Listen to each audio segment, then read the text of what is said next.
All right, we're serious now. Yep. Quit throwing shit, motherfucker. All right. Huh? What? Yeah. Anyways, what's up, guys? This is Juan. I forgot what I'm doing. This is Juan. I'm Juan. With another episode of Full Send. And today, I think the girls talked about it in one of their episodes last season, but growing pains are just interviewing new team members and finding the right person for the right seat and training and the breaking out of your comfort zone and just getting all your shit together in a time frame and trying to be on the same page with everybody else. So we're going to talk about that and a couple other things. I think Kiefer has a big secret to reveal to us today on this episode, also later on, but I don't want to push him out of his comfort zone just yet until he's ready for that. So, and Scarlett is mic'd up also, so if you hear her in the background, just because Kiefer told her she needs to be mic'd up. So, yeah. All right, guys, stay tuned. Let's get straight to the point. This what you do and what you don't do. No bullshit, sugarcoat when it comes to repairs and maintenance. Advice you can go to. Full sin, no edits, cause just go to full sin. And we'll get you done right. Full sin, and we'll get you going right. Full sin, keep it going day and night. And this ain't just a podcast, we get it right and keep it tight.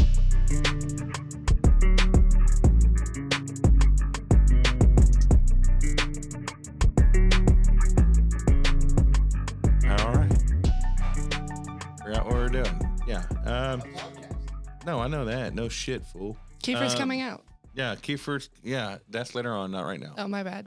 We'll cut that out. So, yeah, growing pains. I know the girls talked about it in Women in the Trailer Industry. And if you're not following them, go ahead and there should be a link below. If not, check out ttpomedia.com. And you can see their podcast and all the different seasons we've done so far. And also check out our merch. Boom! I think Kiefer needs to order me a sweater or another phone case. Actually, the phone case is on there right now. Oh, that's nice to know. He's redoing some. Or there's some shit you want to see under that ain't on there. Let Kiefer know. But no, we're gonna talk about growing pains and growing a team, growing as a company, what that looks like, and what you're needing to do. Because I think every department is growing right now within our company. So, yeah, it's going to be a fun one. Not really, but. So, growing the team. So, like I said before, we are growing. I think we went from 20-something employees to 31, if I'm correct. And then yesterday on the 28th of February was our first, what did we call it? State of the Union. State of the Union, or all hands meeting, I think is what it's called. Yeah. So don't kill me, Caitlin.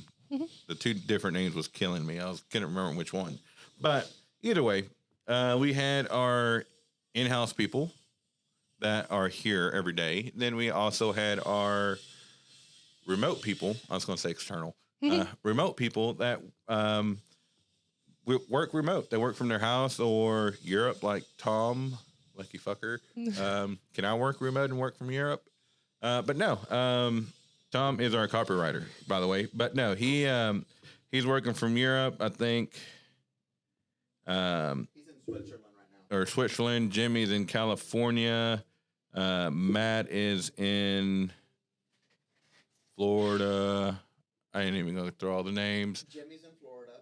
I thought he was in California. Jimmy's in Florida. Dora's in California. Matt is in Virginia. Danny is in Fort Worth, Texas. JC's in Grapeland. I was going to say Groveton for some reason. Crystal's in Madisonville. Yeah. Doesn't show up to the office. I know. She lives like 3 blocks away, and she's always late for work. No, I'm playing. And then...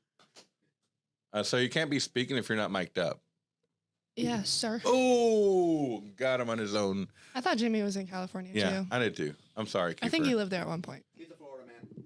Yeah. If you haven't checked out his TikTok, that dude can fucking jump rope. Yeah. Shout out to Jimmy for jump roping. We'll link it in the description. Yeah. But anyways, so like I said, all of our teams are growing. Kiefer brought in Will, Lacey brought in Door, Matt, Jimmy,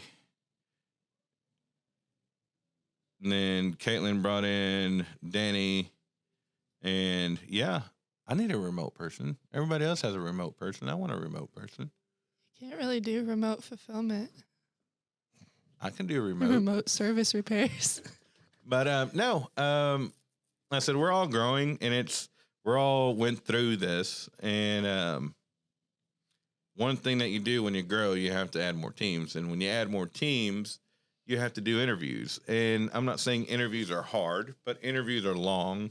And interviews are energy draining, and sometimes your IQ drops depending on who you're interviewing. But you learn, you live and you learn, and you get to see how people react with different questions because everybody interviews differently. I'm more of a down to earth, while Tyler's a more I'm not going to say in your face, but he is very questionetic as far as asking 20 million questions at one time and not trying to confuse you, but trying to see how your brain works with multitasking. And I do the same, but it's more in a different structure, but everybody has their own ways of interviewing. If you have certain ways, put them in the comments. I'd like to see what those ways are, or shoot me an email. But I mean, with interviews, one thing I will say, I was interviewing for 2 spots, one for outside and one for inside, in operations. And one thing I did do was I freaking overloaded myself with the amount of interviews that I was doing.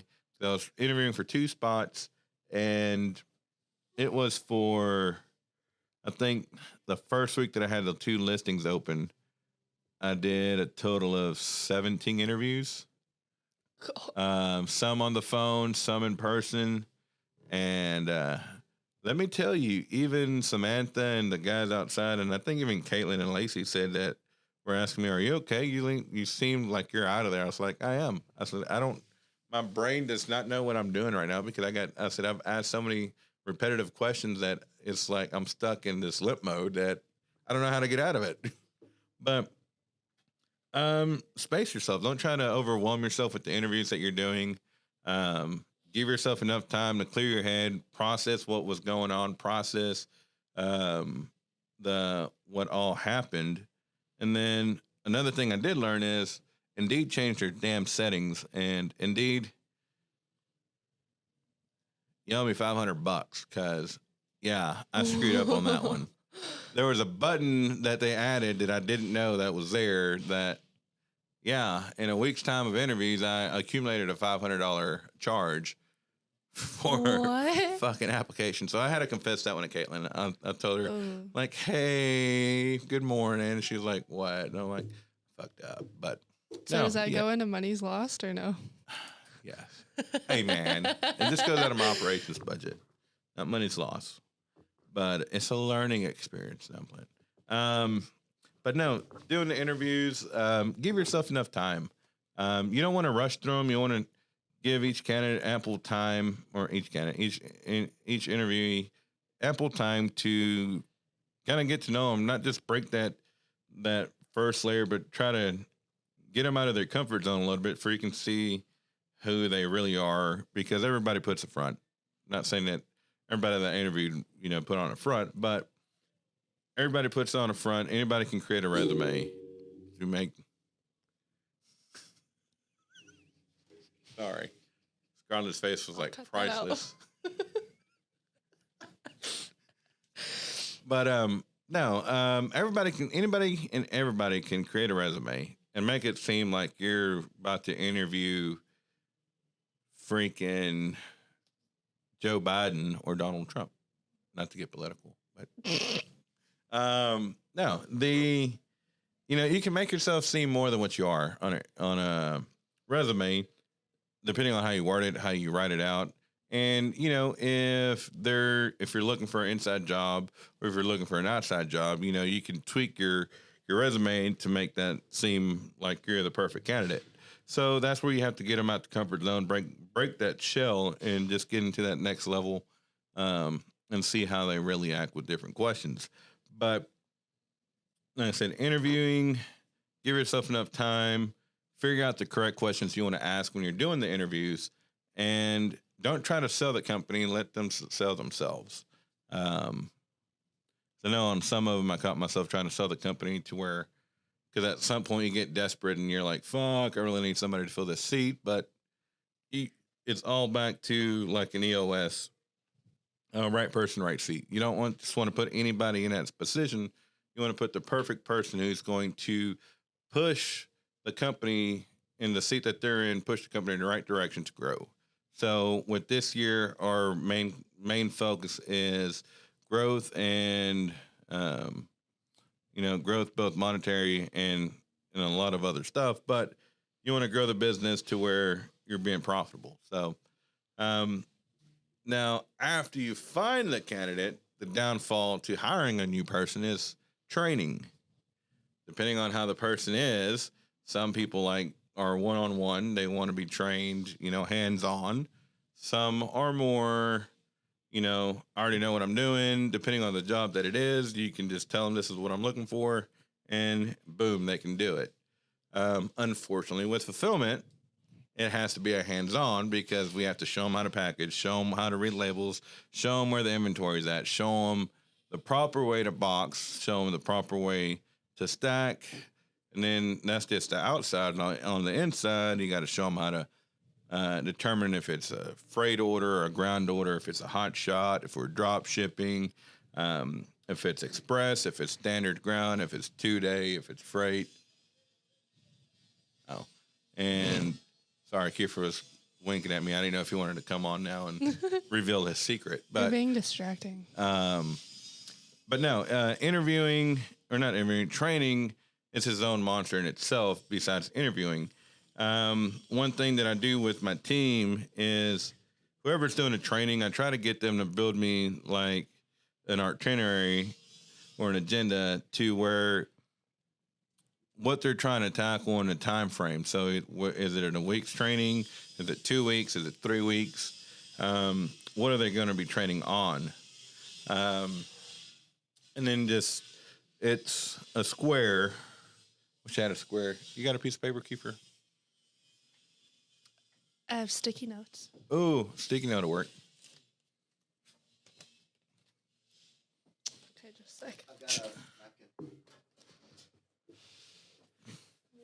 I'm going to do my artistic. So I'm going to draw you the perfect tool for training. And I learned this with Lisa in EOS. And she is our implementer. Is she? Yeah, implementer. So it's a square.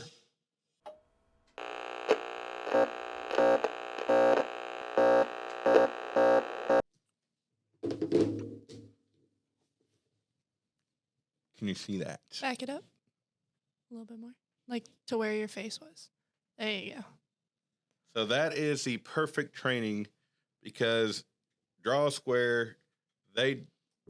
You do, they watch. They do, you do, they watch. You do, they help. They do, you help. They do, you watch. So it's the perfect training circle. And you'll probably get stuck between you do, they help, and they do, you help. Because it's going to be a back and forth depending on what you're training on. But that's how I try to get my guys to do their training. It's very, it is a little bit more time consuming, but the beauty of it is by the end of it, it's the person knows what they're doing. And then you just have to just kind of follow up every now and then and see if they need help with anything. But, game plan on your training with your team and new members. And then not only that, but you want to continuously train your guys, whether it's for product knowledge or just industry knowledge of what's going on in the industry as far as, if something's changing with the bearings, with the axles, or whatnot. It's very hot. It is getting hot. Someone wants to sponsor us to get us an AC unit. That's a lot more quieter while we're filming. We would love you to death. But no. Breaking out of your comfort zone. Doing things that you normally wouldn't do. Or just pushing your team leads to grow themselves. So that is one thing I think I do pretty good. Well, I'll say myself, but my team might not agree with me because I do push them a lot to do stuff that they don't normally do. So with Sam and Brandon, I had them in our State of the Union, right? That's what it's called. Yeah. For the State of the Union, give a speech on what worked, what didn't work, or what was accomplished, what wasn't accomplished, and what was learned in the last 90 days. To many, that might sound simple, especially if you're used to talking in front of groups. To others, it's like, oh shit, my world's about to crash and burn. They did great though. They both delivered. They both delivered great. They hit all the topics where they needed to be, and that's just the first stage of getting out of your comfort zone. It's next time it might be a little bit longer. They might do a whole little section for them.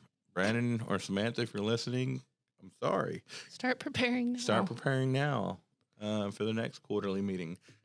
But no, it goes back to even with your quarterly meetings that you have, that each of them have with their teams, and puts them in an awkward position. But it's great because you get to see they're not saying true colors because they're not showing their true colors, but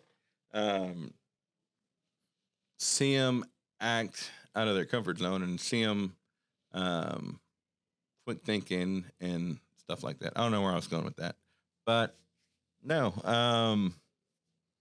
yeah, training. Just make sure you got plenty of time for training. Then breaking out of your comfort zone, and then time frame.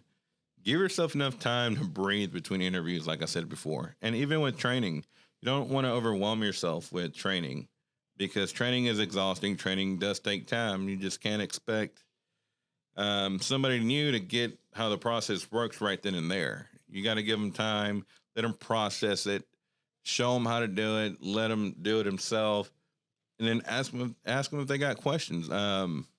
There's more than one way to skin a cat.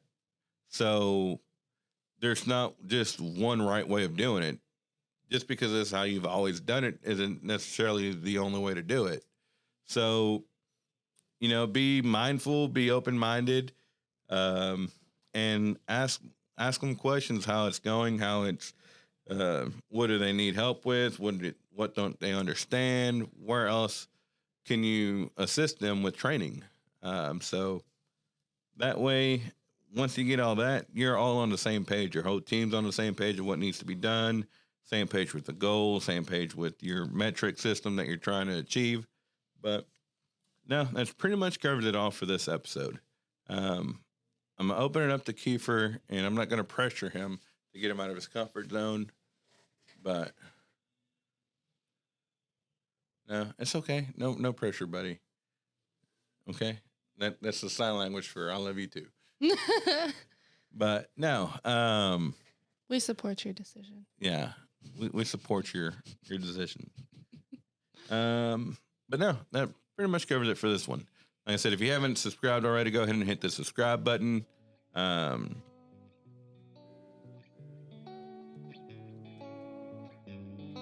in case you were wondering, it is now 11 o'clock.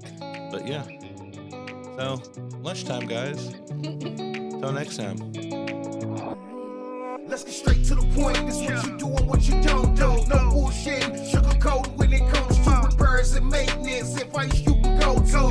For seeing no edits, cause just go to. For seeing, and we'll get you done right. For seeing, and we'll get you going right. For seeing, keep it going day and night. If this ain't just a podcast, we get it right and keep it tight.